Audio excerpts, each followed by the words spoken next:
சட்டமன்றம் கூடியிருக்கு. வெளியே எல்லாமே பெரிய அளவில் பேசிக்கிட்டு இருந்த விஜய் சட்டமன்றத்தில் அமைதியாக இருக்கிறாருன்னு ஒரு விமர்சனம் இருந்தது. இந்த சட்டமன்ற செயல்பாடுகளில் விஜயுடைய நிலைப்பாடு எப்படி பார்க்குறீங்க? விஜய் சரியான முறையில் தான் நகர்த்துறாரா? நீங்கள் உங்களுக்குள்ள விளக்கம் சொல்லணும், நல்லா பண்ணால் அதை கிளைம் பண்ணணும். நாங்கள் செய்கிறது நல்லா இருக்குது. இப்போ நீங்கள் கோயில்களில் சில சீர்திருத்தங்கள் கொண்டாடுறீங்க, வரவேற்கிறோம்.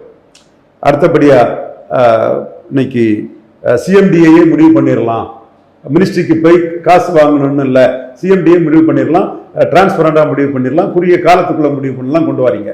பில்டிங் கட்டுறதுல பில்டர்ஸே பாராட்டுறான். நம்ம அதை ஒரு பில்டர் அசோசியேஷன் பாராட்டுறோம்னா நம்ம அதை என்டால்ஸ் பண்ணுறோம். நம்ம அதுக்குள்ளே அது எவ்வளோ நாள் இருக்குங்கிறதையும் பார்க்கணும், அதே நம்ம பொறுத்திருந்து பார்க்கணும். இப்படி நீங்கள் பத்திரப்பதிவு துறையில் சங்கர்னு நம்ம உறவினர் ஒருத்தர் மதுரையில் உள்ள நாடார்கள்லாம் பாராட்டுறாங்கங்கிற மாதிரி ஒரு கருத்தை சொல்கிறார். நம்ம உண்மைதான் அந்த இடத்துக்குள்ள சொல்கிறோம். இதெல்லாம் ஆரம்பம் நல்லா தான் இருக்குது. இளைஞர்கள் புதியவர்கள் நல்லா செய்யணும், நல்லா பேர் வாங்கணும்னு எண்ணம் இருக்குது. ஸோ அதுக்காக நீங்கள் கரண்ட் கட்டுக்கு திமுக குறை சொல்லிட்டு இருக்கக்கூடாது, சரி பண்ணணும் நீங்கள், அவ்வளோதான்.